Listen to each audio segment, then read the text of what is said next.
Oh, welcome back to my channel. It's Christopher Taylor with Sovereign Harmony Astrology. Hope you're all doing well. Here for the May astrology, and April was pretty intense. Lots of stuff going on. We had the stellium in Aries, and so it's all these new beginnings, etc. May is kind of a poster of a month. It's just taking what happened in April and really moving things forward. Okay, we're going to start really intensely on the 1st of May.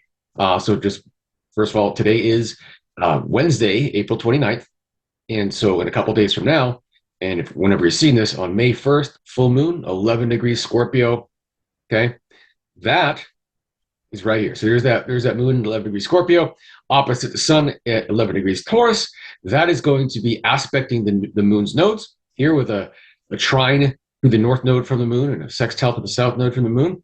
Also squaring pretty harshly then Pluto in Aquarius, Pluto being a modern ruler of Scorpio. So this is double intensity. I mean, anytime we have the Scorpio full moon, we have one, this time of year every year. It doesn't always square Pluto or involve Pluto in any way. This one does. So it's really just doubling down on the intensity for sure. Also, this moon is the apex point of what's called a yod. A yod is known as a finger of God. It has to do with fate, etc. Finger of God looks like you see here with that Saturn and Venus sextile. Okay, and then opposite that essentially is the moon. So the moon is sitting at the opposite side of the zodiac, at the opposing the midpoint essentially. So essentially, the sun is the midpoint of that Saturn Venus sextile in this case, and the moon forms the apex of the yod, that finger of God. And so super intense, super faded is what this full moon is all about. Okay, there are some truths we have to admit, truths we have to allow ourselves to see, things that are coming up right now. So after all this, stellium and Aries, and really getting in touch with this fresh, new sense of self. Okay, that has opened up the doors for us to really realize what can't go with us into the future. Okay, Pluto in Aquarius. This is the futuristic direction. Okay, and so it's very clear that not everything can come with us. So we have to eliminate. So elimination is a huge part of this. So a faded elimination, essentially. Okay, and it's going to come again in the wake of the truths that are released and made to our awareness now. Okay, so could get pretty intense here right at the start of May, where we essentially have to say, yeah, I'm going forward. That's that North Node in Pisces. Okay, can't go back. Old habits, old controlling systems. So any part of our lives we try to control too much, we're being asked to just release, let go, have some faith. Okay, understand that whatever does come up that needs to be released, just let it go. Elimination is going to be extremely important here, and extremely important for moving forward into a future that cannot include it anymore. Some fears can really come up here as well.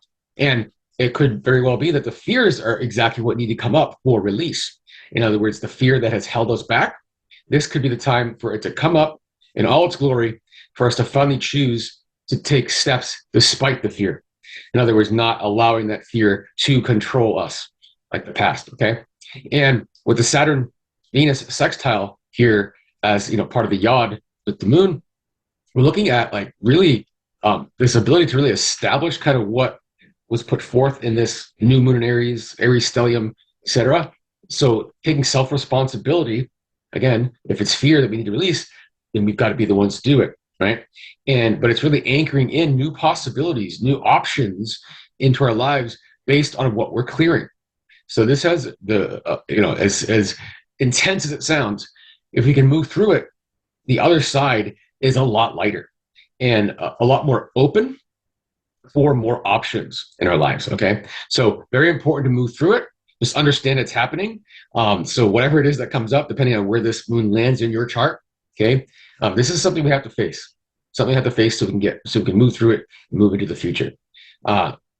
Next in the docket, we've got Mercury, which is now really fast right now. So it's entering Taurus May 2nd. You'll see right here, it actually enters Gemini on May 17th. So it's going to whip through Taurus in just over a couple of weeks here. But first, it'll be in Taurus. So it's wanting to try to catch up to Venus, which is the personal planet that's out ahead. Okay, Venus is in Gemini right now. It's out ahead of the sun. It's out ahead of Mercury. But Mercury is going to actually catch up to the sun. We'll see that here at the superior conjunction and enter Gemini before the sun can enter Gemini. So Mercury will become the second planet by the end of this month, and it'll be getting closer and closer to Venus. Okay, so it's speeding through. Also have the end of the no retrogrades happening on May 6th. Pluto will turn retrograde. Pluto turns retrograde every year. So it's retrograde for half the year almost every time. So it's not that big of a deal, really, with all the personal planets moving in forward motion, especially with Mercury moving fast right now. Like I said, it's really just taking the energy of April and we're kind of rolling it over, rolling it through. It's really a coaster kind of a month here in May where things are moving forward. So don't think of this Pluto retrograde as stalling anything. Really, if anything, it's just that the future that we're painting, we can only take it in bites, right? And so we've taken a big bite up to 5 degrees Aquarius. Now it's going to back up a little bit. It's not going to back into Capricorn. Done with that. In fact, the last retrograde last year was the first time that Pluto went retrograde in Aquarius and didn't back into Capricorn. But now we got the Pluto will retrograde entirely Aquarius again. And again, we got to take the future in some bites, bite one bite at a time. And so that's all this Pluto retrograde is really doing, is saying, all right, you've had enough. Now let's kind of pull back a little bit. And while we work on things on a personal level, while all the personal planets are moving very quickly. Okay. Next on the docket on May 14th, just a couple of days before the new moon in Taurus at 26 degrees, we have the superior conjunction between the sun and Mercury. In other words, Mercury is going to catch up to the sun. This marks the halfway in between two retrogrades. Okay, so we have the superior conjunction when Mercury is moving direct. We have the inferior conjunction when Mercury is in the middle of a retrograde. Okay, so this just says that we're halfway between retrogrades essentially. Okay, so we just came out of the one on March 20th. That was the equinox. That's when Mercury turned direct, and it'll turn retrograde here at the end of June, I believe.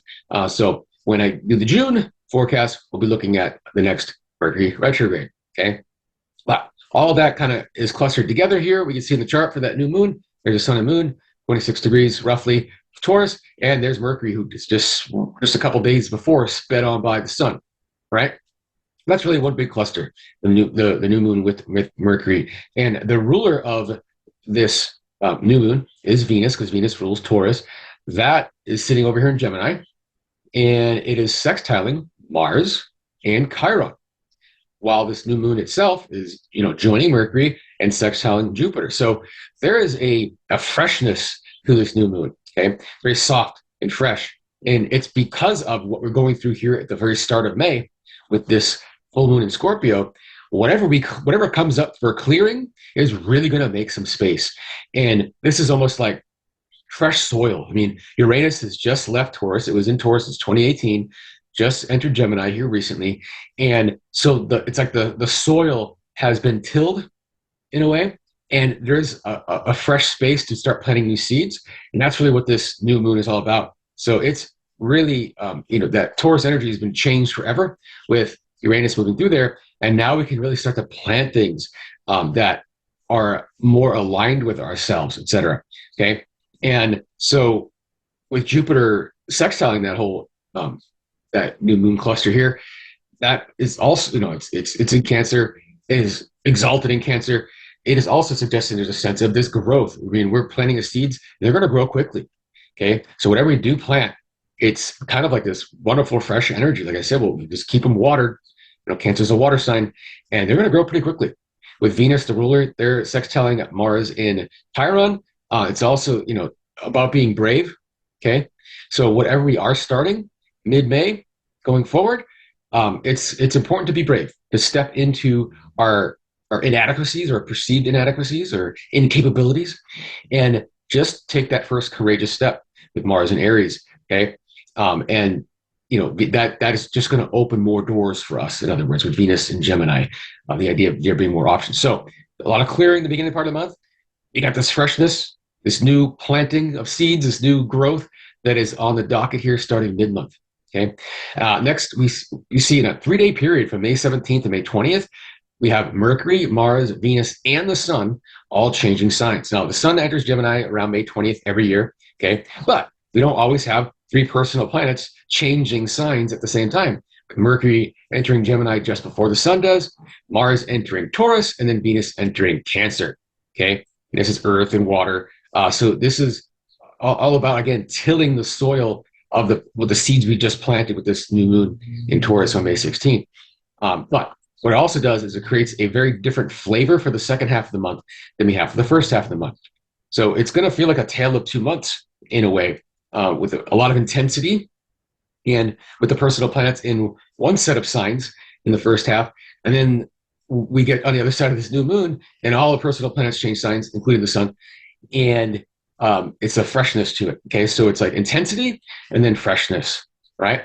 Then the final thing on here is we'll actually have a blue moon this month. So a blue moon is defined by 2 full moons in the same calendar month. Now, we got one on May 1st, one on May 31st. So, I mean, we got a 31-day month, which, again, you can argue that it should be 13 months and all that good stuff. But in our 12-month calendar, in our Julian calendar, this does happen once in a while, where you get 2 full moons in a month. So this is a blue moon, the Sagittarius moon at 10 degrees.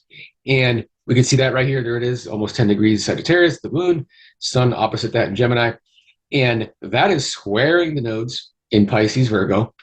And is also that moon is sextiling Pluto in Aquarius and trining Saturn in Aries. And then we have the ruler of Sagittarius, which is Jupiter, sitting there in Cancer. Okay.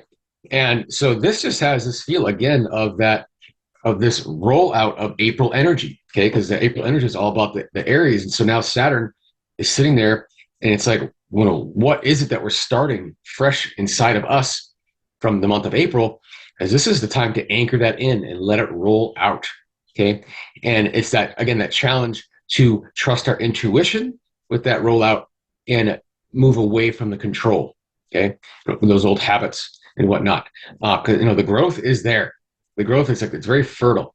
And so whatever we established or declared in April, and we have, we moved through that full moon in Scorpio to start the month of May.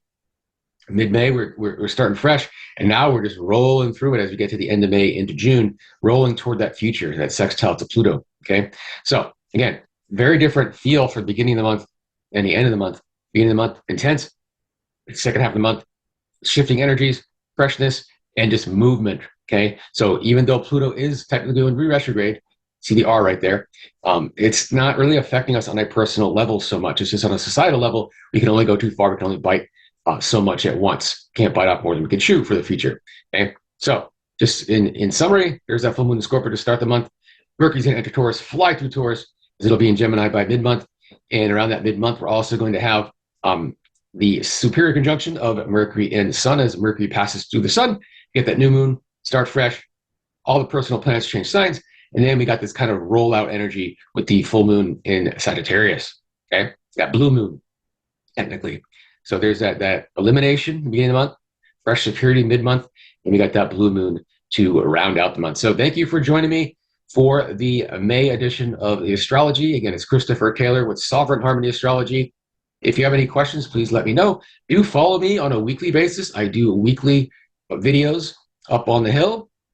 You can follow me on Instagram, Facebook, TikTok, or YouTube. Doesn't really matter. It's all going to be Sovereign Harmony Astrology, Christopher Taylor, whatever it is that you find it on there. You can do that. If you're looking for a personal consultation, I do those as well. We can book one of those through Zoom and handle it through there. Great way to just dig in and figure out what this, where this energy is in your chart, what it means for you personally, and it just allows it to be a little more useful on a personal level. Other than that, again, we'll see you either up on the hill or for the next monthly. Take care.